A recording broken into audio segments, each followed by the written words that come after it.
ಈ ಕಾರ್ಯಕ್ರಮದ ಪ್ರಾಯೋಜಕರು Manipal academy of higher education.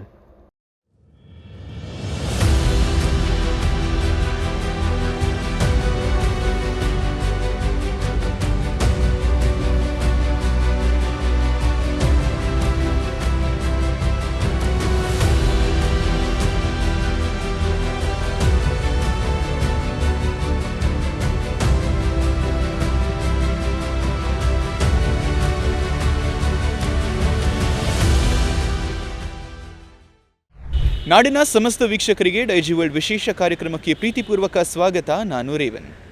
ಪೊಡವಿಗೊಡೆಯ ಕೃಷ್ಣನಗರಿಗೆ ಆಗಮಿಸಿತ್ತು ಅಂಧ ಮಹಿಳೆಯರ ಭಾರತೀಯ ಕ್ರಿಕೆಟ್ ತಂಡ. T20 ವಿಶ್ವಕಪ್ನಲ್ಲಿ ವಿಶೇಷ ಸಾಧನೆಗೆ ಲಭಿಸಿತು ಮಣಿಪಾಲ್ ಸಂಸ್ಥೆಯಿಂದ ವಿಶೇಷವಾದ ಸನ್ಮಾನ. ಊರಿನೆಲ್ಲೆಡೆ ಸಂತಸದ ಸಡಗರ, ನಗರದೆಲ್ಲೆಡೆ ಉಲ್ಲಾಸದ ಲಹರಿ. ಏನಿದು ವಿಶೇಷ, ಏನಿದು ಸಂಭ್ರಮ, ಬನ್ನಿ ವೀಕ್ಷಿಸೋಣ.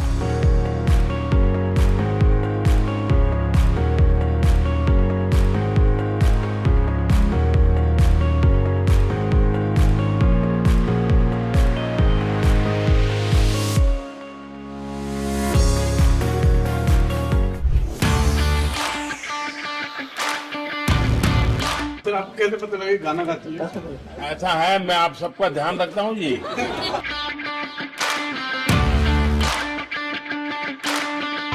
सर आपका साथ बात करके मैं पूरा पेट भर गया. आप लोग मेहनत करके निकले हुए लोग, अपने अपनी एक पहचान बना. ಚೊಚ್ಚಲ T20 ವಿಶ್ವಕಪ್ ಗೆದ್ದು ದೇಶದ ಕೀರ್ತಿಯನ್ನ ಜಗತ್ತಿನ ಮಟ್ಟಿಗೆ ಎತ್ತಿ ಹಿಡಿದ ಭಾರತೀಯ ಅಂಧ ಮಹಿಳಾ ಕ್ರಿಕೆಟ್ ತಂಡಕ್ಕೆ ಮಣಿಪಾಲ್ ಮ್ಯಾರಥಾನ್ನ 8ನೇ ಆವೃತ್ತಿಯ ಅಂಗವಾಗಿ ಮ್ಯಾರಥಾನ್ನ ಮುನ್ನಾ ದಿನ ಮಣಿಪಾಲದಲ್ಲಿ ಅದ್ದೂರಿಯಾಗಿ ಅಭಿನಂದನಾ ಕಾರ್ಯಕ್ರಮವನ್ನು ಆಯೋಜಿಸಲಾಗಿತ್ತು.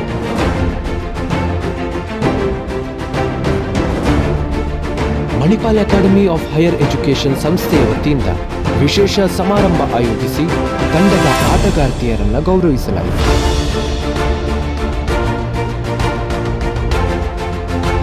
ಅಂಧತ್ವ ಎನ್ನುವ ದೈಹಿಕ ಸವಾಲಿನ ನಡುವೆಯೂ ಅಚಲ ಮನೋಬಲ, ಶಿಸ್ತು ಮತ್ತು ಅಸಾಧಾರಣ ಪ್ರತಿಭೆಯೊಂದಿಗೆ T20 ವಿಶ್ವಕಪ್ ಜಯ ಸಾಧಿಸಿದ ತಂಡದ ಸಾಧನೆಯನ್ನು ಈ ಸಮಾರಂಭದಲ್ಲಿ ಕೊಂಡಾಡಲಾಯಿತು.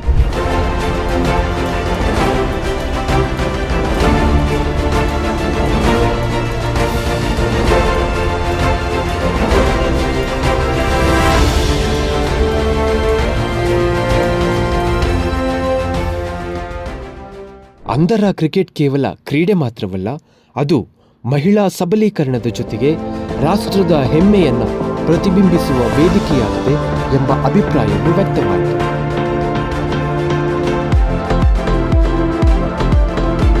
ಸಮಾರಂಭದಲ್ಲಿ ಮಾತನಾಡಿದ Manipal academy of higher education ಸಂಸ್ಥೆ ಕುಲಪತಿ lieutenant general doctor MD Venkatesh ರವರು, ಕ್ರೀಡಾ ಸಾಧನೆ ದೈಹಿಕ ಮಿತಿಗಳಿಗೆ ಸೀಮಿತವಲ್ಲ, ಅವಕಾಶ ಮತ್ತು ದೃಢ ಸಂಕಲ್ಪ ಇದ್ದರೆ ಏನನ್ನಾದರೂ ಸಾಧಿಸಬಹುದು ಎಂಬುದನ್ನು ಈ ಆಟಗಾರ್ತಿಯರು ಸಾಬೀತುಪಡಿಸಿದ್ದಾರೆ ಎಂದು ಹೇಳಿದರು.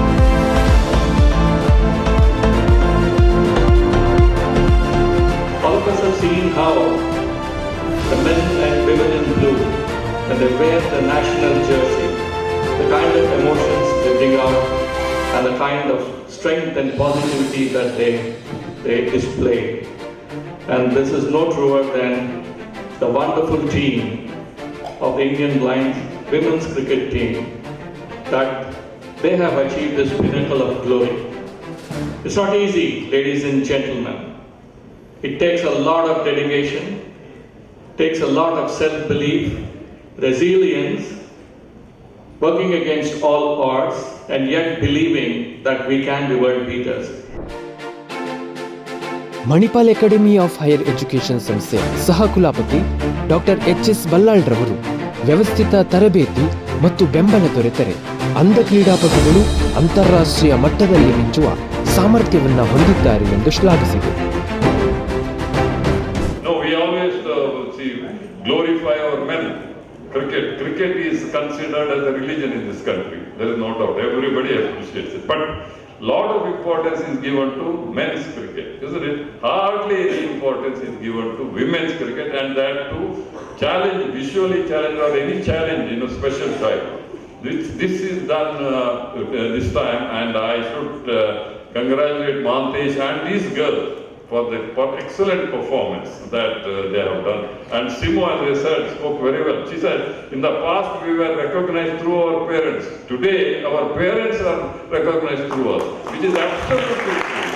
ಈ ಸಂದರ್ಭದಲ್ಲಿ Manipal academy of higher education ಟ್ರಸ್ಟ್ನ trustee Vasanthi ಆರ್ಪೈ, pro wise ಚಾನ್ಸಲರ್ಗಳಾದ doctor Narayan Sabhahit ಮತ್ತು ಡಾಕ್ಟರ್ ಶರತ್ K Rao, register doctor P Giridhar ಕಿಣಿ, ಮುಖ್ಯ ಕಾರ್ಯನಿರ್ವಹಣಾಧಿಕಾರಿ ಡಾಕ್ಟರ್ ಆನಂದ್ ವೇಣುಗೋಪಾಲ್ ಸೇರಿದಂತೆ ಹಲವು ಗಣ್ಯರು ಉಪಸ್ಥಿತರಿದ್ದರು. ಇದೇ ವೇದಿಕೆಯಲ್ಲಿ ಅಂಧರ ಆರ್ಥಿಕ ಸಬಲೀಕರಣದ ಉದ್ದೇಶದಿಂದ ಬ್ಯಾಂಕ್ ಆಫ್ ಬರೋಡಾ ವತಿಯಿಂದ ಬ್ರೈಲ್ ಲಿಪಿ ಆಧಾರಿತ ಕ್ರೆಡಿಟ್ ಕಾರ್ಡ್ ಅನ್ನು ಅಧಿಕೃತವಾಗಿ ಬಿಡುಗಡೆ ಮಾಡಲಾಯಿತು. ಬ್ಯಾಂಕ್ ವ್ಯವಸ್ಥಾಪಕ ನಿರ್ದೇಶಕ ಹಾಗೂ ಸಿಇಒ ರವೀಂದ್ರ ರೈ ಎಂ ಮತ್ತು Manipal academy of higher education ಸಂಸ್ಥೆಯ ಸಹಕುಲಪತಿ ಡಾಕ್ಟರ್ ಎಚ್.ಎಸ್. ಬಲ್ಲಾಳ್ ಅವರು ಸಂಯುಕ್ತವಾಗಿ ಈ ಕಾರ್ಡ್ ಅನ್ನು ಬಿಡುಗಡೆ ಮಾಡಿದರು. ಈ ಮೂಲಕ ವಿಶ್ವಕಪ್ ವಿಜೇತ ಭಾರತೀಯ ಅಂಧ ಮಹಿಳಾ ಕ್ರಿಕೆಟ್ ತಂಡದ ಸಾಧನೆಯನ್ನು Manipal academy of higher education ಸಂಸ್ಥೆಯ ವತಿಯಿಂದ ಗೌರವಪೂರ್ವಕವಾಗಿ ಸಂಭ್ರಮಿಸಲಾಯಿತು.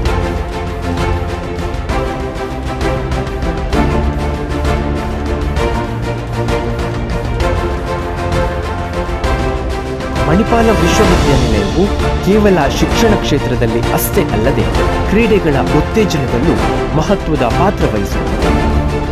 ರಾಷ್ಟ್ರ ಮಟ್ಟದಿಂದ ಅಂತಾರಾಷ್ಟ್ರೀಯ ಮಟ್ಟದವರೆಗೂ ವಿವಿಧ ಕ್ರೀಡಾ ಚಟುವಟಿಕೆಗಳನ್ನು ಪ್ರೋತ್ಸಾಹಿಸುತ್ತಾ ಯುವ ಪ್ರತಿಭೆಗಳಿಗೆ ವೇದಿಕೆಯನ್ನು ಒದಗಿಸುತ್ತಿರುವುದು ಇದರ ವಿಶೇಷತೆ.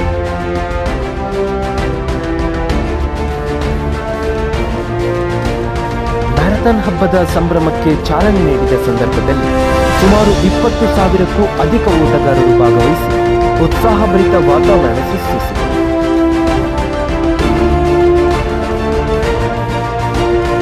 ಮಣಿಪಾಲ್ ಮ್ಯಾರಥಾನ್ನಲ್ಲಿ ಭಾಗವಹಿಸಿದ ಎಲ್ಲ ಓಟಗಾರರಿಗೂ ಉತ್ಸಾಹ ಮತ್ತು ಪ್ರೇರಣೆಯನ್ನು ನೀಡಿದ್ದು ಇದು ಮುಂಬರುವ ಮ್ಯಾರಥಾನ್ ಸ್ಪರ್ಧೆಗೆ ಒಂದು ಭರ್ಜರಿ ಮುನ್ನಡೆ ಎಂದು ಹೇಳಬಹುದು. T20 ವಿಶ್ವಕಪ್ ಗೆದ್ದು ದೇಶದ ಕೀರ್ತಿಯನ್ನು ರಾರಾಜಿಸಿದ ಭಾರತೀಯ ಅಂಧ ಮಹಿಳಾ ಕ್ರಿಕೆಟ್ ತಂಡದ ಆಟಗಾರ್ತಿಯರನ್ನ ಮ್ಯಾರಥಾನ್ ಆರಂಭಕ್ಕೂ ಮುನ್ನವೇ Manipal academy of higher education ಸಂಸ್ಥೆಯ ವತಿಯಿಂದ ಗೌರವಿಸಲಾದ ಕ್ಷಣ ನಿಜಕ್ಕೂ ಅಭೂತಪೂರ್ವ. ಇಂತಹ ಸಮಾಜಮುಖಿ ಕಾರ್ಯಕ್ರಮಗಳನ್ನು ನಿರಂತರವಾಗಿ ನಡೆಸುತ್ತಿರುವ Manipal academy of higher education ಸಂಸ್ಥೆಗೆ ದೈಜು ವರ್ಲ್ಡ್ ವಾಹಿನಿಯ ಎಲ್ಲ ವೀಕ್ಷಕರ ಪರವಾಗಿ ನಮ್ಮ ಕೃತಜ್ಞತೆಗಳು. ಈ ಸಮಾರಂಭದಲ್ಲಿ Manipal academy of higher education ಸಂಸ್ಥೆಯ ವತಿಯಿಂದ ನಡೆದ ಅಭಿನಂದನಾ ಪುರಸ್ಕಾರ ಮತ್ತು ನಮ್ಮ ದೈಜು ವರ್ಲ್ಡ್ ವಾಹಿನಿಯು ಕ್ರಿಕೆಟ್ ತಾರೆಗಳ ಜೊತೆ ನಡೆಸಿದ ವಿಶೇಷ ಸಂದರ್ಶನವನ್ನು ಇನ್ನು ವೀಕ್ಷಿಸೋಣ.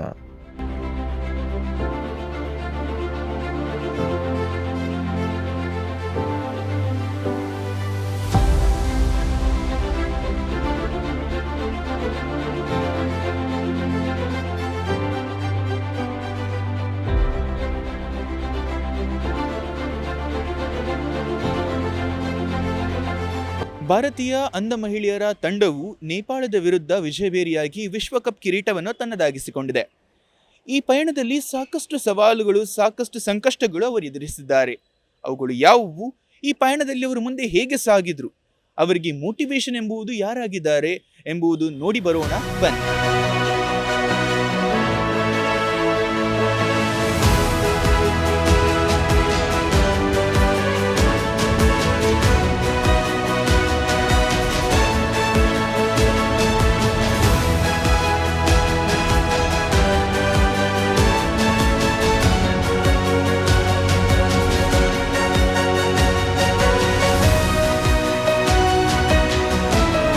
ಎಸ್ ವೀಕ್ಷಕರೇ, ಇದೀಗ ನಮ್ಮೊಂದಿಗಿದ್ದಾರೆ ಅಂಧ ಮಹಿಳೆಯರ ಭಾರತೀಯ ಕ್ರಿಕೆಟ್ ತಂಡದ ಕೆಲವು ಸದಸ್ಯರು ಹಾಗೆ ಕ್ಯಾಪ್ಟನ್ ರವರು ನಮ್ಮೊಂದಿಗಿದ್ದಾರೆ. ದೀಪಿಕಾ ಅವರೇ, ನಿಮಗೆ ಈ ಕಾರ್ಯಕ್ರಮಕ್ಕೆ ಪ್ರೀತಿಪೂರ್ವಕ ಸ್ವಾಗತ ಹಾಗೆ hearty welcome to all of you. Thank you. Yes, so ನಿಮಗೆ ಕೇಳುವ ಮೊದಲ ಪ್ರಶ್ನೆ ನಾನು ಏನಂತ ಹೇಳಿದರೆ, ಇದೀಗ ನೀವು ವಿಶ್ವಕಪ್ 2025 ಗೆದ್ದು ಇತಿಹಾಸದಲ್ಲಿ ಒಂದು ಪ್ರಪ್ರಥಮ ಸಾಧನೆಯನ್ನು ಮಾಡಿದ್ದೀರಿ. ವಿಶ್ವಕಪ್ಪನ್ನು ಗೆದ್ದ ಬಳಿಕ ನೀವು ಅನುಭವಿಸಿದ ಪ್ರಥಮ ಅನುಭವಗಳು ಯಾವುವು? What were your first feelings when you were announced as the world cup winners of 2025? Sir ನಮಗೆ ಇದು ಫಸ್ಟು ನಮಗೆ T20 world cup. T20 world cup ನಾವು ಫಸ್ಟೇ ನಾವು ಭಾರತಕ್ಕೆ ತಂದುಕೊಟ್ರು ತುಂಬ ಹೆಮ್ಮೆ ಅನಿಸುತ್ತೆ ನಮಗೆ. ಅದು ಒಂದು ಹಿಸ್ಟ್ರಿ ಮಾಡ್ದಂಗೆ ಆಯಿತು. ನಾವು ಫಸ್ಟ್ T20 ವರ್ಲ್ಡ್ ಕಪ್ಪಲ್ಲೇ ನಾವು ಭಾರತಕ್ಕೆ ವಿನ್ ಆಗಿ ಬಂದಿದ್ದು ತುಂಬ ಖುಷಿ ಅನಿಸುತ್ತೆ ನಮಗೆ. ವರ್ಲ್ಡ್ ಕಪ್ ವಿನ್ ಆದಮೇಲೆ ನಮಗೆ ವರ್ಲ್ಡ್ ಕಪ್ ವಿನ್ ಆದಮೇಲೂ ಮತ್ತು ವರ್ಲ್ಡ್ ಕಪ್ ಆಡೋದಕ್ಕಿಂತ ಮುಂಚೆಲೂ ತುಂಬ ಡಿಫ್ರೆಂಟಾಗಿತ್ತು ನಮ್ಮ ಲೈಫು.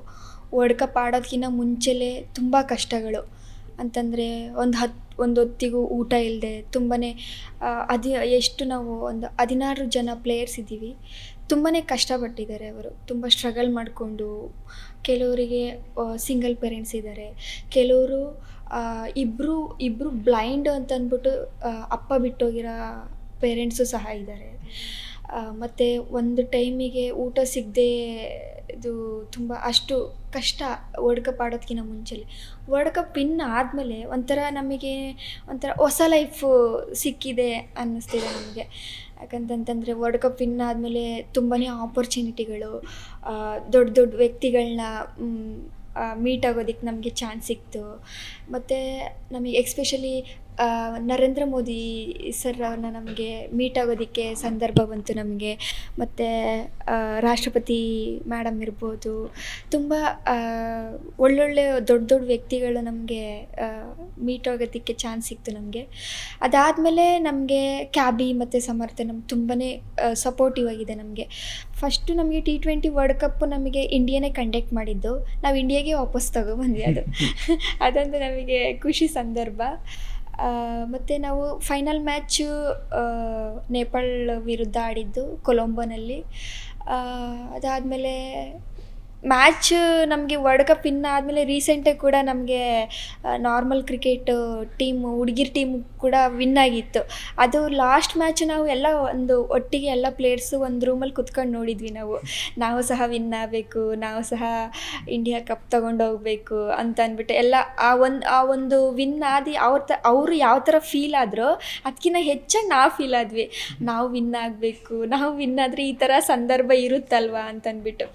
ವಿನ್ ಆದ ತಕ್ಷಣ ನಾವು ಒಂದು ವರ್ಲ್ಡ್ ಕಪ್ ವಿನ್ ಆದ ತಕ್ಷಣ ನಾವು ಎಷ್ಟು ಕಷ್ಟಪಟ್ಟಿದ್ವೋ ಅದೆಲ್ಲ ಒಂದು ಕಣ್ಮುಂದೆ ಬಂತು ನಮಗೆ. ಇವಾಗ ನಮ್ಮ ದೇಶ ಆಗಿರ್ಬೋದು, ನಮ್ಮ ಯೋಧರಾಗಿರ್ಬೋದು, 2025ನಲ್ಲಿ ತುಂಬಾ ಇಶ್ಯೂಗಳಾಯಿತು ಈ ನಮ್ಮ ಭಾರತದಲ್ಲಿ. ಆ ಎಲ್ಲ ಇಶ್ಯೂಗಳು ನನಗೆ ಆ ಒಂದು ಗ್ರೌಂಡಲ್ಲಿ ಕಾಣಿಸ್ತಾ ಇತ್ತು, ಪಾಠ ಕಾಣಿಸ್ತಾ ಇತ್ತು. ನಾವು ಈ ಸರಿ ಹೆಂಗನ ಆಗಲಿ, ನಾನು ಟೀಮ್ ಹತ್ರ ಲಾಸ್ಟ್ ಫೈನಲ್ ಮ್ಯಾಚಲ್ಲಿ ಟೀಮ್ ಹತ್ರ ಎಲ್ಲ ಡಿಸ್ಕಷನ್ ಮಾಡಿದೆ. ನೀವು ಕೈಯಾದರೂ ಮುರ್ಕೊಳ್ಳಿ, ಕಾಲಾದರೂ ಮುರ್ಕೊಳ್ಳಿ, ನಮಗೊಟ್ಟು ನಾವು ಇಂಡಿಯಾ ಕಪ್ ತಗೊಂಡು ಹೋಗ್ಬೇಕಷ್ಟೇ ಅಂತಂದ್ಬಿಟ್ಟು. ಅದೇ ಥರನೇ ನನ್ನ ಟೀಮು ಎಕ್ಸ್ಪೆಷಲಿ ತುಂಬಾ ಸಪೋರ್ಟಿವ್ ಆಗಿತ್ತು ನನಗೆ. ಮತ್ತು ನನ್ನ ಟೀಮಲ್ಲಿ ನಾನು ಒಬ್ಬಳೇ ಅಲ್ಲ ಕ್ಯಾಪ್ಟನ್ನು, 16 ಜನನೂ ಕೂಡ ಕ್ಯಾಪ್ಟನ್ ನನ್ನ ಟೀಮಲ್ಲಿ. ಅಷ್ಟು ಚೆನ್ನಾಗಿ ಕ್ಯಾಪ್ಟನ್ ಅಂದರೆ ಟೀಮ್ ಅಷ್ಟು ಚೆನ್ನಾಗಿ ಲೀಡ್ ಮಾಡ್ತಾರೆ. ನಾನು ಇಲ್ಲದೇ ಇದ್ದರೂ ಕೂಡ ಅಷ್ಟು ಚೆನ್ನಾಗಿ ಲೀಡ್ ಮಾಡ್ತಾರೆ. ಒಂದು ಸಜೆಷನ್ ಕೊಡ್ಬೋದಾಗ ತುಂಬಾ ಚೆನ್ನಾಗಿ ಬ್ಯಾಕ್ ಬೋನ್ ಆಗಿ ನಿಂತ್ಕೊಳ್ತಾರೆ ನನ್ನ ಟೀಮ್ನವರು. ವಿನ್ ಆದಮೇಲೆ ನಾವು ಖುಷಿ ಪಡೋಕ್ಕಿಂತ ಜಾಸ್ತಿ ಒಂಥರ ದುಃಖ ಜಾಸ್ತಿ ಆಯಿತು ಅಲ್ಲಿ. ಯಾಕಂತಂದರೆ ಅಷ್ಟು ಸ್ಟ್ರಗಲ್ ಮಾಡಿಕೊಂಡು ಫೈಟ್ ಮಾಡಿಕೊಂಡು ಊರಲ್ಲೆಲ್ಲ ಅಷ್ಟು ಒಂಥರ ಎಲ್ಲ ನಿನ್ನ ಕೈಲಿ ಏನಾಗುತ್ತೆ, ನಿನಗೆ ಕಣ್ಣು ಕಾಣಲ್ಲ, ನೀನೇನು ಮಾಡ್ತೀಯಾ ಅನ್ನೋರಿಗೆಲ್ಲ ಅವತ್ತು ಒಂದು ಆನ್ಸರ್ ಕೊಟ್ವಿ ನಾವು. ಆ ಒಂದು ಎಲ್ಲ ಸಂದರ್ಭಗಳು ಅವತ್ತು ಕಣ್ಮುಂದೆ ಇತ್ತು ನಮಗೆ. ಮಹಾಂತೆ ಸರ್ ಆಗಿರ್ಬೋದು, ಮತ್ತು ಆಲ್ ಸಮರ್ಥ ನಮ್ಮ ಟೀಮ್ ಆಗಿರ್ಬೋದು, ಈ ಒಂದು ವರ್ಲ್ಡ್ ಕಪ್ ಕಂಡಕ್ಟ್ ಮಾಡೋಕ್ಕೆ ತುಂಬಾ ಕಷ್ಟಪಟ್ಟಿದ್ದಾರೆ. ಡೇ ಆ್ಯಂಡ್ ನೈಟ್ ತುಂಬಾ ಹಾರ್ಡ್ ವರ್ಕ್ ಮಾಡಿದ್ದಾರೆ. ಸಮರ್ಥ ನಮ್ಮ ಎಂಪ್ಲಾಯೀಸ್ ಆಗಿರ್ಬೋದು, ಕ್ಯಾಬಿ ಟೀಮ್ ಆಗಿರ್ಬೋದು, ತುಂಬಾ ಹಾರ್ಡ್ ವರ್ಕ್ ಮಾಡಿದ್ದಾರೆ. ಆ ಒಂದು ಎಲ್ಲ ಏನೇನು ಸ್ಟ್ರಗಲ್ ಮಾಡಿದ್ರು ಅದಕ್ಕೆಲ್ಲ ನಾವು ನಮ್ಮ ಕಡೆಯಿಂದ ಅದು ವರ್ಲ್ಡ್ ಕಪ್ ಮೂಲಕ ನಾವು ಅವರಿಗೆ ಒಂದು ಗಿಫ್ಟ್ ಮಾಡಿದ್ದೀವಿ ಅಂತ ಹೇಳೋದಕ್ಕೆ ಇಷ್ಟ ಆಗುತ್ತೆ. ಮತ್ತು ನನಗೆ ಎಕ್ಸ್ಪೆಷಲಿ ನನ್ನ ತಂದೆ ಇದ್ದಾರೆ, ನನ್ನ ಜನ್ಮ ಕೊಟ್ಟಿರೋ ತಂದೆ ಇದ್ದಾರೆ. ನನಗೆ ಇನ್ನೊಬ್ಬರು ನನಗೆ ದೇವರು ಮುಂದೆ ಇನ್ನೂ ನನ್ನ ಹೆಚ್ಚು ಸಾಧನೆ ಮಾಡೋದಕ್ಕೆ, ಮುಂದೆ ಕರ್ಕೊಂಡೋಗೋದಕ್ಕೆ ಇನ್ನೊಬ್ಬರು ತಂದೆ ಕೊಟ್ಟಿದ್ದಾರೆ. ಅದು ನಮ್ಮ ಮಹಾಂತೇಶ್ ಸರ್, ನಮ್ಮ ಚೇರ್ಮನ್ ಸರ್. ತುಂಬಾ ಖುಷಿ ಅನಿಸುತ್ತೆ ವರ್ಲ್ಡ್ ಕಪ್ ವಿನ್ ಆದಮೇಲೆ ಅಂತಂದರೆ. ವರ್ಲ್ಡ್ ಕಪ್ ವಿನ್ ಆದಮೇಲೆ ತುಂಬಾ ಲಾಟ್ ಆಫ್ ಚೇಂಜ್ ನಮ್ಮ ಲೈಫಲ್ಲಿ ತುಂಬಾ ಚೇಂಜ್ ಆಗಿದೆ. ಎಸ್, ಇದೀಗ ನೀವು ವರ್ಲ್ಡ್ ಕಪ್ ನೀವು ವಿನ್ ಆದ ಬಳಿಕ ಬಹಳಷ್ಟು ಚೇಂಜಸ್ಗಳನ್ನು ನಿಮ್ಮ ದಿನನಿತ್ಯದ ಜೀವನದಲ್ಲಿ ನೀವು ಅನುಭವಿಸ್ತಾ ಇದ್ದೀರಿ. ಇದೀಗ ನೀವು ಹೇಳಿದ ಆಗಲೇ ವರ್ಲ್ಡ್ ಕಪ್ ವಿನ್ ಆಗೋದಕ್ಕಿಂತ ಮೊದಲು ನಿಮ್ಮ ಜೀವನದಲ್ಲಿ ಅನೇಕ ಕಷ್ಟಗಳಿದ್ದವು. ಆ ಕಷ್ಟಗಳು ಯಾವುವು? ಯಾವ ರೀತಿಯಲ್ಲಿ ಆ ಕಷ್ಟಗಳನ್ನು ಸ್ಪಂದಿಸಲಿಕ್ಕೆ ನಿಮಗೊಂದು ಮೋಟಿವೇಶನ್ ಥರ ಯಾರು ಕಂಡು ಬಂದರು ಎಂಬುದರ ಬಗ್ಗೆ ಸ್ವಲ್ಪ ಹೇಳ್ಬೋದಾ? ಸರ್ ನಂದು ನನ್ನ ಊರು ಬಂದು ಬಾರ್ಡ್ರ್ ಬರುತ್ತೆ, ಕರ್ನಾಟಕ ಬಾರ್ಡ್ರ್ ಬರುತ್ತೆ. ಬಟ್ ನಮ್ಮೂರು ಆಂಧ್ರ ಸೇರಿಕೊಳ್ಳುತ್ತೆ. Andhra Satya Sai district. First Anantapur district ಇತ್ತು, ಇವಾಗ ಸತ್ಯಸಾಯಿ ಡಿಸ್ಟಿಕ್ ಆಗಿದೆ. ಮಡಕ್ಷಿರ ತಾಲೂಕು ಬರುತ್ತೆ ನಮ್ಮದು, ತಂಬಾಳಹಟ್ಟಿ ಅಂತಂದ್ಬಿಟ್ಟು. ಇನ್ನೇನು ಒಂದು 200-300 ಮೀಟರ್ಸ್ ಹೋದರೆ ಕರ್ನಾಟಕ ಊರು ನಮಗೆ. ಅಲ್ಲಿ ಆ ಕಡೆಯಿಂದ ಬಂದು ತುಮಕೂರು ಡಿಸ್ಟಿಕ್ಕು, ಶಿರಾ ತಾಲೂಕು, ಕರಿತಿಮ್ಮನಹಳ್ಳಿ ಬರುತ್ತೆ. ಒಂಥರ ನನಗೆ ಯಾವ ಥರ ಅಂತಂದರೆ, ನನಗೆ ಯಾವ ಥರ ಆ ಥರ ಫೀಲ್ ಅನಿಸಿಲ್ಲ. ನಾವು ಆಲ್ಮೋಸ್ಟ್ ಎಲ್ಲ ಊರಲ್ಲೆಲ್ಲ ಕನ್ನಡನೇ ಮಾತಾಡ್ತೀವಿ. ನಾವು ಆಲ್ಮೋಸ್ಟ್ ಎಲ್ಲ ನಾವು ಒಂಥರ ಆಂಧ್ರ ಅಂತ ನಮ್ಗೆ ಯಾವತ್ತೂ ಫೀಲ್ ಅನಿಸೋದೇ ಇಲ್ಲ. ನಮಗೆ ಆಲ್ಮೋಸ್ಟ್ ಕನ್ನಡ ಮಾತಾಡಿ ಕರ್ನಾಟಕದ ಊರ ಜೊತೆ ಎಲ್ಲ ಬೆರೆತು ಆಲ್ಮೋಸ್ಟ್ ಎಲ್ಲ ಕರ್ನಾಟಕ ಥರನೇ ಫೀಲ್ ಅನಿಸುತ್ತೆ ನಮಗೆ. ನನ್ನ ಊರು ಬಂದು ತಂಬಾಳಹಟ್ಟಿ. ನಾನು ಹುಟ್ಟಿದಾಗ ಬ್ಲೈಂಡ್ ಇರಲಿಲ್ಲ. ಒಂದು 5 months ಬೇಬಿನಲ್ಲಿ ಅದು ಉಗ್ರಲ್ಲಿ ಪರ್ಚ್ಕೊಂಡು ನಾನು ಬ್ಲೈಂಡ್ ಆಗಿದ್ದು. ಅದಾದಮೇಲೆ ಅಪ್ಪ ಹಾಸ್ಪಿಟಲಿಗೆ ಕರ್ಕೊಂಡೋಗಿ ತೋರಿಸಿದ್ರು. ಡಾಕ್ಟರ್ ಅಂತಂತಂದರು ಒಂದು 10-11 ವರ್ಷ ಆದಮೇಲೆ ಕರ್ಕೊಬನ್ನಿ, ಆಗ ಆಪ್ರೇಷನ್ ಮಾಡ್ತೀವಿ ಅಂತ ಹೇಳಿದ್ರು. ಯಾಕಂತಂದರೆ ಚಿಕ್ಕ ವಯಸ್ಸಲ್ಲೇ ಆಪ್ರೇಷನ್ ಮಾಡಿದ್ರೆ ಕೈಯೆಲ್ಲ ಹುಚ್ಕೊಳ್ಳೋದು, ಆ ಥರ ಇನ್ಫೆಕ್ಷನ್ ಆಗುತ್ತೆ. ಆಗ ಒಂದು 10-11 ವರ್ಷ ಆದಮೇಲೆ ಕರ್ಕೊಬನ್ನಿ ಅಂತ ಹೇಳಿದರು. ಆಗ ಒಂದು ಟೈಮಿಗೆ ಊಟ ಸಿಗೋದೇ ನಮಗೆ ತುಂಬ ಕಷ್ಟ ಆಗಿರ್ತಿತ್ತು. ಇನ್ನು ಅಪ್ಪ ಹೋಗಿ ಕರ್ಕೊಂಡೋಗಿ ಎಲ್ಲ ಆಪ್ರೇಷನ್ ಮಾಡಿಸೋದಕ್ಕಾಗುತ್ತೆ, ತುಂಬಾ ಕಷ್ಟ ಆಗಿತ್ತು. ನನಗೆ 2 ತಮ್ಮಂದಿರಿದ್ದಾರೆ. ಅದಾದಮೇಲೆ ನಾನು 1 to 4th ನಾನು ನಾರ್ಮಲ್ ಸ್ಕೂಲಲ್ಲೇ ಓದಿದ್ದು. ಆಗ ನಾರ್ಮಲ್ ಸ್ಕೂಲಲ್ಲಿ ಓದ್ತಿರ್ಬೇಕಾದ್ರೆ ನಮ್ಮ ಮನೇಲಿ ಊಟಕ್ಕೆ ಇರ್ತಿದ್ದಿಲ್ಲ. ಅಪ್ಪ ಅಮ್ಮ ಕೂಲಿ ಕೆಲಸ ಮಾಡ್ತಾಯಿದ್ರು, ತಮ್ಮಂದಿರು ಊರಲ್ಲೇ ಇದ್ದರು. ನಾನು ನನ್ನ ತಾಯಿ ಊರಲ್ಲಿ ತವ್ರ ಮನೆಯಲ್ಲಿ ಬಿಟ್ಟರು ನನ್ನ. ಯಾಕಂತಂದರೆ ಇಲ್ಲಿದ್ದರೆ ಅವಳಿಗೆ ಸರಿಯಾಗಿ ಊಟ ಸಿಗೋದಿಲ್ಲ, ಏನಿಲ್ಲ, 2 ಮಕ್ಕಳನ್ನ ನೋಡ್ಕೊಳ್ಳೋದಕ್ಕೆ ತುಂಬ ಕಷ್ಟ ಆಗುತ್ತೆ ಅಂತಂದ್ಬಿಟ್ಟು ಅಜ್ಜಿ ಊರಲ್ಲಿ ತೊಗೊಂಡೋಗಿ ಬಿಟ್ಟರು ನನ್ನ. ಅದಾದಮೇಲೆ ನಾನು ಒಂದೊಂದು ಬಾರಿ ಊರಲ್ಲಿ ಬರ್ತಿರ್ಬೇಕಾದ್ರೆ ಊಟಕ್ಕಿರ್ತಿದ್ದಿಲ್ಲ. ಆಗ ತುಂಬ ಹೊಟ್ಟೆ ಹಸಿವಾಗ್ತಿತ್ತು. ಆಗ ನಾನು ನನ್ನ ತಮ್ಮ 3 ಜನ ಸೇರಿಬಿಟ್ಟು ಒಂದು ಊರು ಫುಲ್ಲು ಟ್ರಿಪ್ ಆಗ್ತಿದ್ವಿ. ಅಂತಂದರೆ ಏನಾದರೂ ಬಿಸಾಕಿದರೆ, ಅರ್ಧ ಹಣ್ಣು ಏನಾದರೂ ಬಿಸಾಕಿದರೆ ಅರ್ಧ ತೆಗೆದುಬಿಟ್ಟು ಅರ್ಧ ತಿಂದಿರ್ತಿದ್ವಿ. ಆ ಒಂದು ಸಂದರ್ಭಗಳು ತುಂಬ ಆ ಥರ ಎಷ್ಟೋ ಬಾರಿ ಆ ಥರ ತಿಂದುಬಿಟ್ಟು ಹೊಟ್ಟೆ ತುಂಬಿಸ್ಕೊಂಡಿದ್ದೀವಿ ನಾವು. ಅದಾದಮೇಲೆ ನಾನು 1 to 4th ನಾರ್ಮಲ್ ಸ್ಕೂಲಲ್ಲಿ ಓದ್ತಾ ಇರಬೇಕಾದ್ರೆ ನಾರ್ಮಲ್ಲು ಸ್ಟೂಡೆಂಟ್ ಇರ್ತಿದ್ರಲ್ಲ, ಅಲ್ಲಿ ನಾನೇನಾದರೂ ಅವರೊಟ್ಟಿಗೆ ಏನಾದರೂ ಆಟಾಡೋದಕ್ಕೆ ಏನಾದರೂ ಹೋದಾಗ, ಅಯ್ಯೋ ನೀನು ಬ್ಲೈಂಡು, ನೀನು ನಮ್ಮ ಜೊತೆ ಏನಕ್ಕೆ ಬರ್ತೀಯ ಆಟಾಡೋದಕ್ಕೆ, ಬೇರೆ ಜೊತೆ ಹೋಗಿ ಆಟಾಡು ಅನ್ನೋ ಥರ ಹೀಯಾಳಿಸ್ತಾ ಇದ್ರು ನನಗೆ. ಮತ್ತು ಅಕ್ಕಪಕ್ಕ ಮನೆಯವರಾಗಿರ್ಬೋದು, ಅಯ್ಯೋ ಅವನು ಅಂತಂದರೆ ತಂದೆ ಕೈಲಿ ಏನು ಮಾಡೋದಕ್ಕಾಗೋದಿಲ್ಲ, ಏನು ಮಾಡ್ತಾರೆ 3 ಜನ ಮಕ್ಕಳನ್ನ ಹೆಂಗೆ ಓದಿಸ್ತಾರೆ ಅಂತ ಎಲ್ಲ ಹೀಯಾಳಿಸ್ತಿದ್ರು ನಮಗೆ. ಅಪ್ಪ ಅಮ್ಮಂಗೆ ಎಷ್ಟೋ ಬಾರಿ ಊರು ಬಿಡೋ ಸಂದರ್ಭ ಕೂಡ ಅಷ್ಟು ಕ್ರಿಯೇಟ್ ಮಾಡಿದ್ರು ಸಿಚುವೇಶನ್ಗಳನ್ನ. ಅದಾದಮೇಲೆ ನಾನು 4th ಇಂದ 7th ಕುಣಿಗಲ್ ಸ್ಕೂಲಲ್ಲಿ ಓದ್ದು. ಬ್ಲೈಂಡ್ ಸ್ಕೂಲಿಗೆ ಜಾಯಿನ್ ಆದೆ ನಾನು. ಅದಾದಮೇಲೆ ಆಗ ನನಗೆ ಒಳ್ಳೊಳ್ಳೆ ಬಟ್ಟೆ ಸಿಗ್ತಾಯಿತ್ತು, ಮತ್ತು ಒಳ್ಳೊಳ್ಳೆ ಊಟ ಸಿಗ್ತಾಯಿತ್ತು. ಮತ್ತು 8th 9th 10th ನಾನು ರಂಗರಾವ್ ಸ್ಕೂಲಲ್ಲಿ ಓದಿದ್ದು. ಆಗ ಒಳ್ಳೊಳ್ಳೆ ಊಟ ಸ್ವೀಟೆಲ್ಲ ಸಿಗ್ತಿತ್ತಲ್ಲ, ಆಗ ನಾನು ಅದನ್ನು ಇಟ್ಕೊಂಡು ಅಳ್ತಾ ಇದ್ದೆ. ಯಾರಾದರೂ ಬಂದಾಗ ಕೇಳಿದಾಗ ಏನಕ್ಕೆ ಅಳ್ತಾ ಇದ್ದೆ ಅಂತಂತಂದರೆ, ನನಗೆ ನಾನು ಮಾತ್ರ ಚೆನ್ನಾಗಿರೋದು ಊಟ ಮಾಡ್ತಾಯಿದ್ದೀನಿ, ಸ್ವೀಟೆಲ್ಲ ತಿಂತಾಯಿದ್ದೀನಿ, ನನ್ನ ತಮ್ಮರಿಗೆ ಏನೂ ಸಿಗ್ತಾ ಇಲ್ಲ ಅಂತ ಅಂದ್ಬಿಟ್ಟು ಆ ಥರ ಫೀಲ್ ಮಾಡಿಕೊಂಡು ನಾನು ಅಳ್ತಾ ತಿಂತಾಯಿದ್ದೆ. ಮತ್ತು ಅಪ್ಪ ಏನಾದರೂ ನನಗೆ, ನಾನು 8th 9th 10th ರಂಗರಾವ್ ಸ್ಕೂಲಲ್ಲಿ ಓದಿದ್ದು. ಅಪ್ಪ ನನ್ನ ಅಂತಂದರೆ ಎವ್ರಿ ಸ್ಯಾಟರ್ಡೆ ಸಂಡೇ ಬಂತು ಅಂತಂದರೆ ಎಲ್ಲ ಪೇರೆಂಟ್ಸು ಬರ್ತಾಯಿದ್ರು ನೋಡ್ಕೊಂಡು ಹೋಗೋದಕ್ಕೆ. ನನ್ನ ತಂದೆ ಬರ್ತಾಯಿಲ್ಲ. ನಾನು ಫೋನ್ ಮಾಡಿಬಿಟ್ಟು ಯಾಕಪ್ಪ ಬರಲಿಲ್ಲ ನಾನು ನೋಡ್ಕೊಂಡು ಹೋಗೋದಕ್ಕೆ ಅಂತ ಅಂದ್ಬಿಟ್ಟು ಅಪ್ಪನ ಹತ್ರ ಅಳ್ತಾ ಇದ್ದೆ ನಾನು. ಆಗ ಅಂತಂದರೆ ಅಪ್ಪ ಏನಾದರೂ ಒಂದು ಆಗ ಕೂಲಿ ಕೆಲಸಕ್ಕೆ ಏನಾದರೂ ಕೂಲಿಗೆ ಹೋದರೆ ಮಾತ್ರ ಆ ದುಡ್ಡಲ್ಲಿ ಬಂದಿದ್ದು ಮಾತ್ರ ನಾವು ರೇಷನ್ ತೊಗೊಂಡು ಆ ಒಂದು ದಿನಕ್ಕೆ ಊಟ ಆಗ್ತಿತ್ತು ಅಷ್ಟೇ. ಇಲ್ಲಾಂತಂದ್ರೆ ನಮಗೆ ಕೂಲಿ ಏನಾದರೂ ಇಲ್ಲಿ ತಿಂದರೆ ಅವತ್ತು ಉಪವಾಸ, ನಾವು ಹಂಗೆ ಮಲ್ಕೊಳ್ತಿದ್ವಿ. ಎಷ್ಟೋ ಬಾರಿ ನಮ್ಮ ಮನೆಯಲ್ಲಿ ಮಳೆ ಬಂತಂತಂದರೆ ಫುಲ್ಲು ನೀರೆಲ್ಲ ತುಂಬಿಕೊಳ್ತಿತ್ತು. ಆ ನೀರೆಲ್ಲ ಎತ್ತಾಕಿ ನೈಟೆಲ್ಲ ನಿದ್ದೆ ಕಟ್ಟಿರೋ ಸಂದರ್ಭಗಳು ಇದೆ. ಮತ್ತು ಅದಾದಮೇಲೆ ಅಪ್ಪ ಏನಾದರೂ ನನ್ನ ನೋಡ್ಕೊಂಡು ಹೋಗೋಕೆ ಏನಾದರೂ ಬಂತಂದರೆ ಅದು ಬೇರೆಯವ್ರ ಹತ್ರ ಒಂದು 500 ರೂಪಾಯಿ ಇಸ್ಕೊಂಡು ಬಂದು ನನ್ನ ನೋಡ್ಕೊಂಡು ಹೋಗಿ ಬರ್ತಾಯಿದ್ರು. ಆಗ ಸ್ಕೂಲಲ್ಲಿದ್ದಾಗೆಲ್ಲ ಅಂದರೆ ತಿಂಡಿಗಳೆಲ್ಲ ಜಾಸ್ತಿ ಇಷ್ಟ ಆಗುತ್ತಲ್ಲ ನಮಗೆ, ಎಲ್ಲ ತೊಗೊಳ್ತಿದ್ದೆ ನಾನು. ಆಗ ಅಪ್ಪಂಗೆ ವಾಪಸ್ ಹೋಗೋದಕ್ಕೆ ದುಡ್ಡಿದೆಯೋ ಇಲ್ವೋ ಅಂತ ಅಂದ್ಬಿಟ್ಟು ಚೆಕ್ ಮಾಡ್ತಿದ್ದೆ ನಾನು. ನಿಮ್ಮ ಹತ್ರ ದುಡ್ಡಿದೆಯಾ ಹೋಗ್ಬೇಕಾದ್ರೆ ಅಂತ ಅಂದ್ಬಿಟ್ಟು. ಅಪ್ಪ ಅಪ್ಪ ಊರಿಂದ ಬರಬೇಕಾದ್ರೆ ಬೆಳಿಗ್ಗೆ ಅಷ್ಟೊತ್ತಿಗೆ ಓಡ್ತಾಯಿದ್ರು, ಏನೂ ತಿಂದು ಬರ್ತಾ ಇರಲಿಲ್ಲ. ಮಧ್ಯದಲ್ಲಿ ಅದು ಏನಾದರೂ ತಿನ್ನಕ್ಕಂತಂತಂದ್ರೆ ಒಂದು 20 ರೂಪಾಯಿ 30 ರೂಪಾಯಿ ಏನಾದರೂ ವೇಸ್ಟ್ ಆಗುತ್ತಲ್ಲ, ಅಟ್ಲೀಸ್ಟ್ 20 ರೂಪಾಯಿ 30 ರೂಪಾಯಿಂದ ಮಗಳಿಗೇನಾದರೂ ತಿಂಡಿ ಏನಾದರೂ ಕೊಡಿಸ್ಬೋದಲ್ಲ ಅಂತಂದ್ಬಿಟ್ಟು ಹಂಗೆ ಉಪವಾಸ ಬಂದುಬಿಟ್ಟು ನಾನು ನೋಡಿಕೊಂಡು ನೈಟ್ ಹೋಗಿ ಮನೇಲಿ ಊಟ ಮಾಡ್ತಾಯಿದ್ದಿದ್ದು. ಅದಾದಮೇಲೆ ನಾನು ಟೆಂತ್ ಕ್ಲಾಸಲ್ಲಿ ನಾನು ಸ್ಟೇಟ್ ಲೆವೆಲ್ಲು ನಾನು ರಾಮನಗರ ಸ್ಕೂಲ್ ಮ್ಯಾಚಸ್ಸು ಆಗುತ್ತೆ ಆವಾಗ, ಅಲ್ಲಿ ಅಟೆಂಡ್ ಮಾಡಿದ್ದೆ. ಆಗ ನಾನು ಸೆಂಚುರಿ ಸ್ಕೋರ್ ಮಾಡಿದ್ದೆ. ಆಗ ನಾರ್ಮಲ್ ಟೈಮಲ್ಲಿ ನಮಗೆ 4ರಿಂದ 5 ಗಂಟೆವರೆಗೂ ನಮಗೆ ಟೈಮ್ ಇರುತ್ತೆ ಆಟೋಡೋದಕ್ಕೆ ಟೈಮು. ಆಗ ನಾರ್ಮಲಾಗಿ ಪ್ರಾಕ್ಟೀಸ್ ಮಾಡ್ತಾಯಿದ್ವಿ. ಆಗಲೂ ಸಹ ನನಗೆ ಇದು ಬ್ಲೈಂಡ್ ಕ್ರಿಕೆಟು, ಈ ಥರ ಬ್ಲೈಂಡ್ ಕ್ರಿಕೆಟ್ ಆಡ್ತಾರೆ ಅನ್ನೋದು ಸಹ ನನಗೆ ಆವಾಗ ಗೊತ್ತಿರಲಿಲ್ಲ. ಆಗಲೂ ಸಹ ನಾನು ಸೆಂಚುರಿ ಸ್ಕೋರ್ ಮಾಡಿದಾಗಲೂ ಸಹ ಸೆಂಚುರಿ ಸ್ಕೋರ್ ಏನು ನನಗೆ ಅನ್ನೋದೇ ಗೊತ್ತಿರಲಿಲ್ಲ ನನಗೆ. ಅಂತಂದರೆ ನಾನು ಓದೋದ್ರಲ್ಲಿ ಸ್ವಲ್ಪ ಹಿಂದೆ, ಸ್ಪೋರ್ಟ್ಸಲ್ಲೆಲ್ಲ ಆಲ್ಮೋಸ್ಟ್ ಎಲ್ಲ ಮುಂದೆ ಇದ್ದೆ. ಅದಾದಮೇಲೆ ನಾನು 10th ಕಂಪ್ಲೀಟ್ ಆಯಿತು. ನಮಗೆ 10th ಸ್ಕ್ರೈಬ್ ಕೊಡ್ತಾರೆ ನಮಗೆ. ಆಗಲೂ ಸಹ ಊರಲ್ಲಿ ಹೀಯಾಳಿಸಿದ್ರು ನನಗೆ.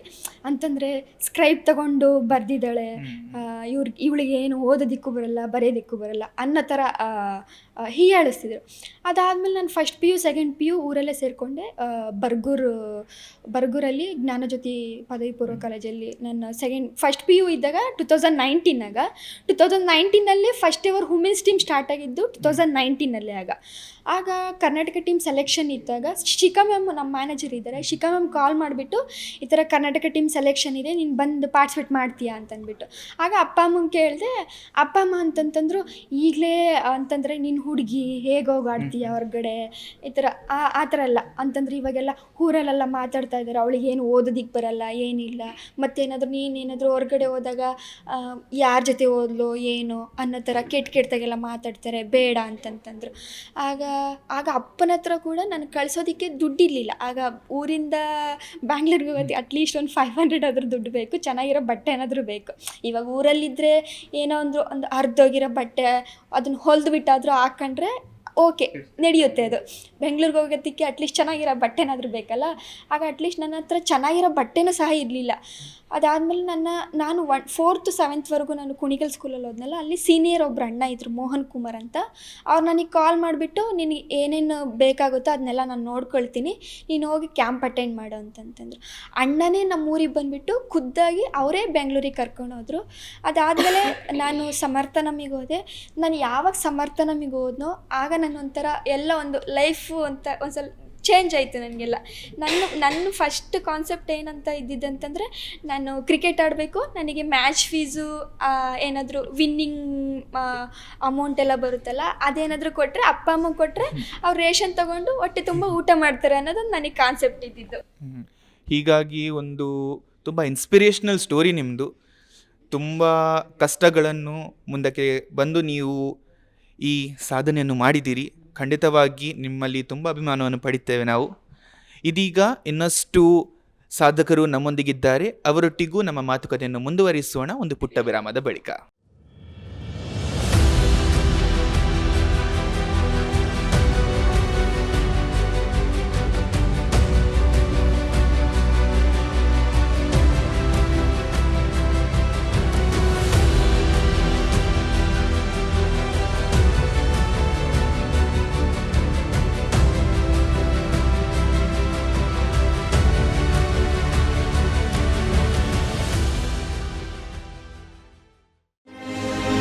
Dreaming big, it ain't easy. It makes us think, what else can we learn? How else can we solve? And who else can we impact to make the world a better place? We are the change makers, who with our collective passion dare to make a dent in the world and change it for the better forever. We are Manipal Academy of Higher Education.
Yes ವೀಕ್ಷಕರೇ, ಇದೀಗ ನಮ್ಮ ಜೊತೆಗೆ ಇದ್ದಾರೆ ಮಹಿಳಾ ತಂಡದ ಇನ್ನೋರ್ವ ಸಾಹಸ ಆಟಗಾರ್ತಿ ಸಿಮು ದಾಸ್ ರವರು. ಹಾಗಾದ್ರೆ ಬನ್ನಿ ಅವರೊಡನೆ ಮಾತನಾಡೋಣ. तो सिमू जी, आपने इस साल वर्ल्ड कप जीता है. तो वर्ल्ड कप के दौरान इंडिया की जो टीम है वो अनडिफीटेड रही है. तो जो मैचेस आपने खेले हैं उन मैचेस में से सबसे चैलेंजिंग वाला मैच जो था वो कौन सा था और क्यों था? एक्चुअली हमारा जो 5 टीम जो आए थे तो उन लोग सब चैलेंजिंग ही था, लेकिन सबसे टफ था थोड़ा Nepal, because they have lots of experience. उन लोग का लगभग 15 से 20 साल एक्सपीरियंस था. तो हमने पहली बार जब हमने खेला था 2023 में तो हम हार के आए थे. तो हम लोग को थोड़ा सा मतलब because we were not prepared at the time. हम लोग का टीम थोड़ा नया था तो इसलिए हम हार के आए. तो दोबारा हमने जब बुलाया तब हम मतलब इंडिया ने नेपाल को दोबारा बुला के हमने जीत हासिल किया. तो हमारे ऊपर थोड़ा सा कॉन्फिडेंस आया कि नहीं हम जीत सकते हैं. तो उसके बाद इस बार जो हम लोग का मैच हुआ है 2025 में तो हमने पूरी 5 टीम को हरा कर हमने जीत हासिल किया. So Nepal was the toughest team for us, but at the time Pakistan also they were very good, but we have done lots of practice, we had done lots of work, so we were undefeated और मुझे बहुत अच्छा लगा.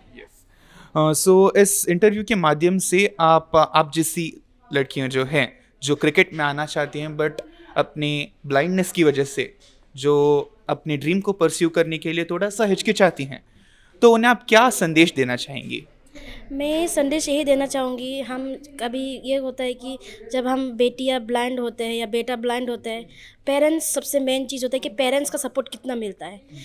क्योंकि कोई क्या festival वगैरह होता है, कोई सेलिब्रेशन वगैरह होता है, तब क्या करते हैं कि ब्लाइंड लड़कियों को इनको इम्पोर्टेंस नहीं देते. उन लोग छुपाते हैं कि नहीं ये ब्लाइंड है, इसको कम इम्पोर्टेंस देते हैं. अगर पेरेंट्स सपोर्ट करेंगे तो ज़रूर हम आगे आ सकते हैं. एग्जाम्पल ऑफ मी, लाइक मेरा पापा नहीं है, मेरा पापा मेरा मम्मी को छोड़ दिया बिकॉज मैं ब्लाइंड हूँ. मेरा भैया ना देख सकते, ना सुन सकते, ना बात कर सकते. इसी वजह से पापा ने मम्मी को छोड़ दिया, बट मेरा मम्मी ने कभी गिव अप नहीं किया. तो अगर ऐसे ही पेरेंट्स अगर हम जैसे ब्लाइंडों को ऐसा सपोर्ट करेंगे ना तो आगे हम खुद ही अपने कर सकते कि नहीं हमारा पेरेंट्स सपोर्ट कर रहे हैं तो हम आगे जाके हम कुछ कर सकते हैं. Thank you so much Simu Das and congratulations to you.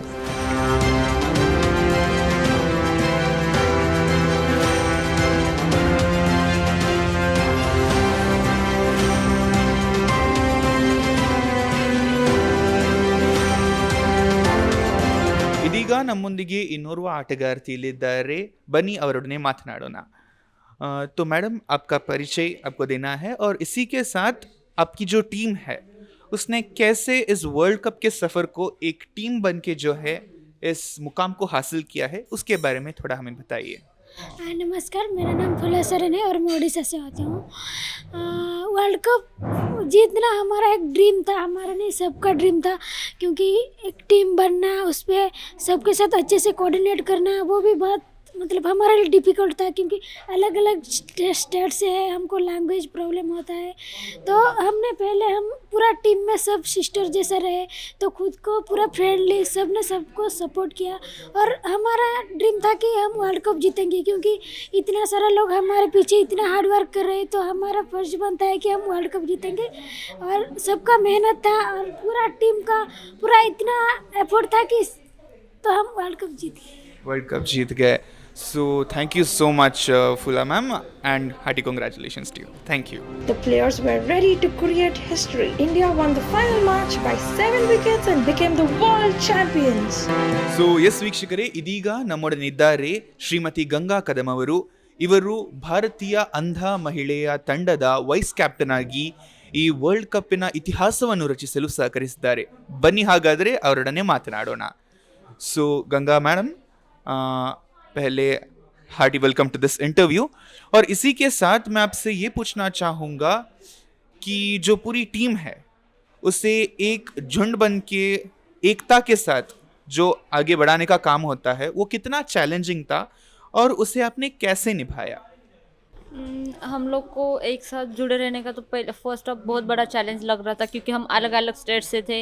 हम लोग का लैंग्वेज अलग था, क्योंकि स्टार्ट में हम लोग का लैंग्वेज बहुत हम लोग को नहीं समझते थे। फिर हम लोग, मैम ने बोला कि आप लोग सब लोग हिंदी सीखेंगे, तो हम लोगों ने हिंदी सीखने के बाद हम लोग वही लैंग्वेज यूज़ कर रहे थे। फिर अलग अलग मतलब कोई कोई स्टेट का 2-2 लड़कियाँ, 3-3 लड़कियाँ, तो मैम ने ये किया कि एक स्टेट की लड़की एक साथ नहीं रहेगी, अलग अलग स्टेट से रहेंगे तो जान पहचान अच्छे से होगी। फिर सब लोग अच्छे से एडजस्ट करने लगे, फिर मतलब अच्छे से फ्रेंडशिप हुआ, तो सबको इजी लगा। तो सबको इजी लगा और इस वर्ल्ड कप के टूर्नामेंट में जो है आप बहुत अच्छी तरह से परफॉर्म कर पाए और इतिहास में पहली बार आपने भारत के लिए एक वर्ल्ड कप लेके आए हैं।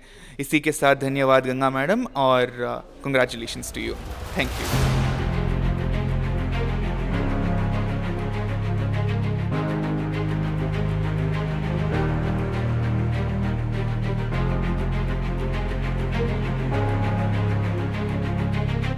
ವೀಕ್ಷಕರೇ, ನಮ್ಮೊಡನಿದ್ದಾರೆ ಶ್ರೀಮತಿ ಅನುಕುಮಾರಿ ಅವರು.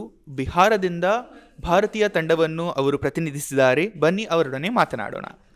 सो अनुकुमारी जी, आपका इस इंटरव्यू में स्वागत है.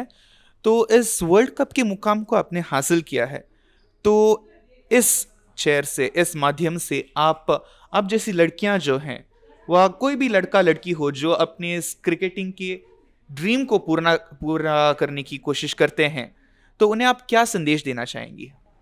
मैं उनको ये कहना चाहूँगी कि लाइफ में कठिनाई तो आते रहता है, लेकिन कठिनाई को जो पार करके आगे बढ़ता है उसको वही जीतता है. yes. और इस सफ़र में आपने इस पूरी टीम के साथ काम किया है, सो आपका एक पसंदीदा फ्रेंड कोई होगा इस टीम में, तो वो कौन है और क्यों है? वैसे सभी हैं. सभी हैं, तो कोई एक स्पेशल फ्रेंड है? सभी आपके भाई बहन जैसे एक साथ मिलकर रहते हैं. तो धन्यवाद Anukumari ji and congratulations to you. Thank you for doing so. Now, today, as we all celebrate India, the courage, the unity, the strength, today is a beautiful evening that reminds us that the truest strength of our nation is not just how we see the world, it's also in how together we stand. Yes ವೀಕ್ಷಕರೇ, ಇದೀಗ ನಮ್ಮೊಂದಿಗೆ ಇನ್ನೋರ್ವ ಆಟಗಾರ್ತಿ ನಮ್ಮುಂದೆ ಇದ್ದಾರೆ. ಬನ್ನಿ ಅವರೊಡನೆ ಮಾತನಾಡೋಣ. So hello ma'am, आपका पूरा नाम, आप किधर से आए हैं और इस वर्ल्ड कप को जीतने के बाद आपको कैसा लग रहा है? मेरा नाम सुनीता सनाटे है और मैं मध्य प्रदेश से हूँ. हर एक खिलाड़ी का मतलब सपना होता है कि इंडिया खेले और फिर इंडिया के लिए वर्ल्ड कप भी जीते. मेरे लिए ये सौभाग्य की बात है कि मैं अपने देश के लिए खेली और वर्ल्ड कप जीता. Thank you. यस. और उसके साथ आपकी जो प्रैक्टिस सेशंस थे वो किस प्रकार के होते थे? किस प्रकार से आपने इस जीत के लिए तैयारी की थी? हम लोगों का 1 मंथ प्रैक्टिस चला था, तो उसमें कोच, मैनेजर, सब लोगों ने हम लोगों को बहुत साथ दिया और पूरी टीम ने एक साथ संगठिता के उसमें एक साथ किया. जी, आपकी इस जीत से हम बहुत गर्व महसूस करते हैं और आपको तहे दिल से शुक्रिया अदा करते हैं. Thank you.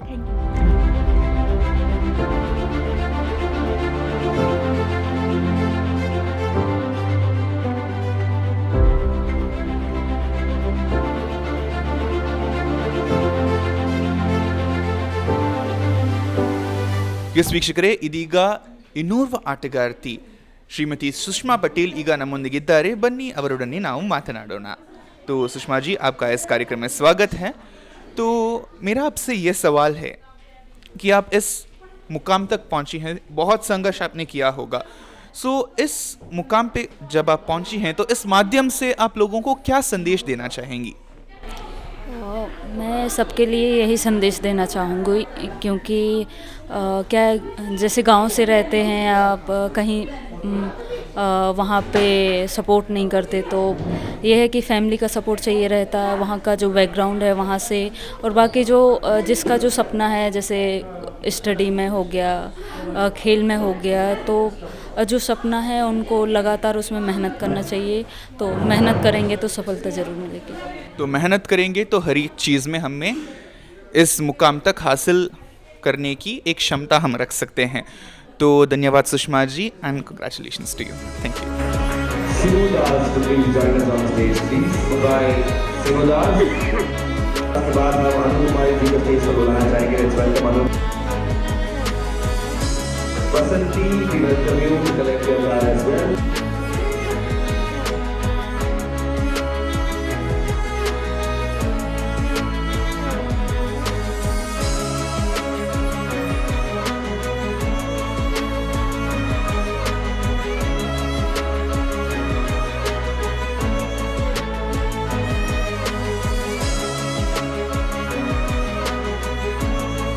ಎಸ್ ವೀಕ್ಷಕರೇ, ಇದೀಗ ದೂರದ ಜಮ್ಮು ಕಾಶ್ಮೀರಿನಿಂದ ನಮ್ಮೊಡನೆ ಅನೇಕಾ ಎಂಬ ಅದ್ಭುತವಾದ ಆಟಗಾರ್ತಿ ನಮ್ಮೊಡನೆ ಇದ್ದಾರೆ. ಬನ್ನಿ ಅವರನ್ನೇ ಮಾತನಾಡೋಣ.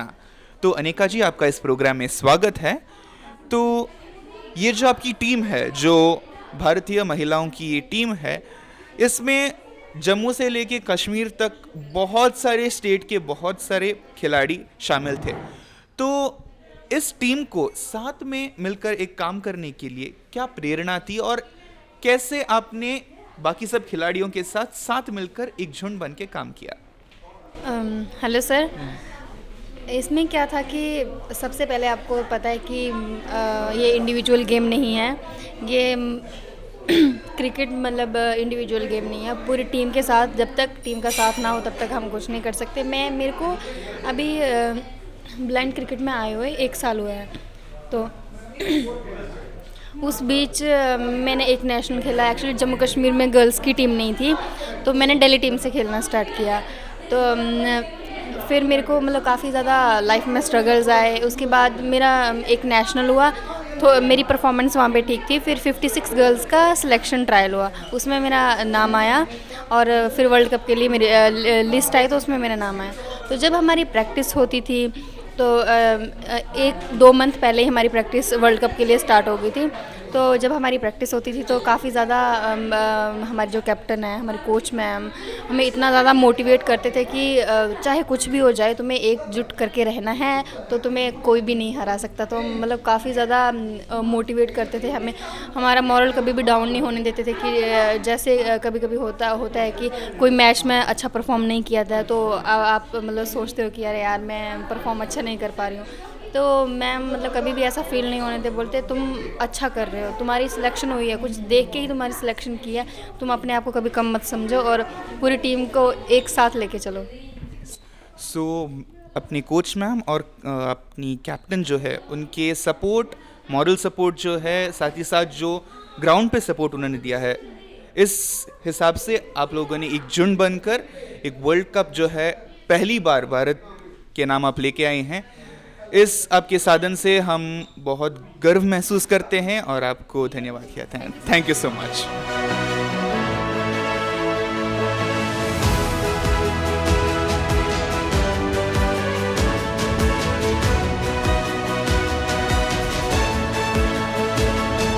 ಈಗ ಒಡಿಸ್ಸಾದಿಂದ ಒಂದು ಆಟಗಾರ್ತಿ ನಮ್ಮೊಡನೆ ಇದ್ದಾರೆ, ಬನ್ನಿ ಅವರೊಡನೆ ನಾವು ಮಾತನಾಡೋಣ।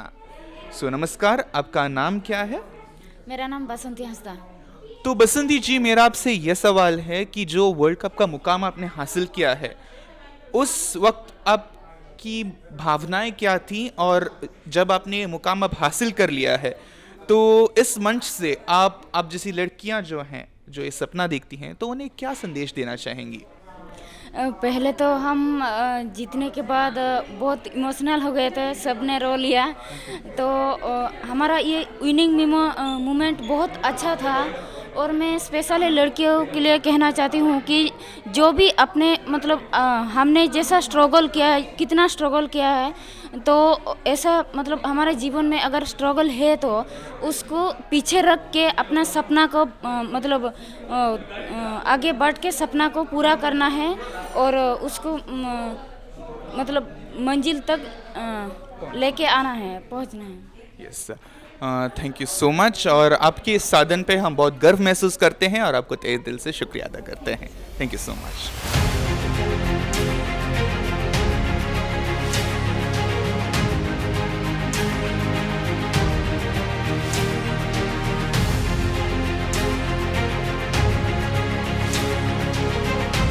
ಈಗ ಒರಿಸ್ಸಾ ಜಿಲ್ಲೆಯ ಮತ್ತೋರ್ವ ಆಟಗಾರ್ತಿ ನಮ್ಮೊಡನಿದ್ದಾರೆ, ಬನ್ನಿ ಅವರನ್ನೇ ನಾವು ಮಾತನಾಡೋಣ। तो आपका नाम, आप कहाँ से आई हैं, और इसके साथ आप इस मुकाम पे पहुँच के लोगों को क्या संदेश देना चाहती हैं, ये हमें बताएं। मो ना पार्वती मार्दी, मु ओडिशारू आसीची। आ मु एतिके कहबी जे मु इंडिया टीम रे सिलेक्शन है कि मते बहुत खुशी लागिला। आ आमे चैंपियन हलु मते बहुत खुशी लागिला। आ एमिति ही आमे जेमति सिलेक्शन हेइचु एमिति भी आहुरी सेमिति समस्त सिलेक्शन हुअन्तु, आमरी भळे आ सेमिति समस्त खेलन्तु। यस, बहुत बहुत शुक्रिया और आपके इस साधन पे हम बहुत गर्व महसूस करते हैं और आपका शुक्रिया अदा करते हैं। Thank you. ಎಸ್ ವೀಕ್ಷಕರೇ, ನೋಡಿದ್ರಲ್ಲ ಅಂಧ ಮಹಿಳೆಯರ ಭಾರತೀಯ ಕ್ರಿಕೆಟ್ ತಂಡದ ವಿಶೇಷ ಸಾಧನೆಯನ್ನು. ಈ ತಂಡದ ಜೊತೆ ನಮ್ಮ ಮಾತುಕತೆಯನ್ನು ನಿಮ್ಮ ಮುಂದೆ ನಾವು ಪ್ರಸಾರಗೊಳಿಸಿದ್ದೇವೆ. ಮತ್ತಷ್ಟು ವಿಶೇಷ ಕಾರ್ಯಕ್ರಮಗಳೊಂದಿಗೆ ನಾವು ನಿಮ್ಮ ಮುಂದೆ ಬರಲಿದ್ದೇವೆ. ವಿಶ್ವಕಪ್ನ ಕಿರೀಟವನ್ನು ತಮ್ಮದಾಗಿಸಿಕೊಂಡ ಭಾರತೀಯ ಮಹಿಳಾ ತಂಡಕ್ಕೆ ನಮ್ಮದೊಂದು ಬಿಗ್ ಸಲಾಂ. ಇದೇ ಈ ಹೊತ್ತಿನ ವಿಶೇಷ. ನಿರಂತರ ಸುದ್ದಿ, ಮಾಹಿತಿ ಹಾಗೂ ಮನೋರಂಜನೆಗಾಗಿ ನೋಡ್ತಾ ಇರಿ ಡೈಜಿ ವರ್ಲ್ಡ್ 24/7.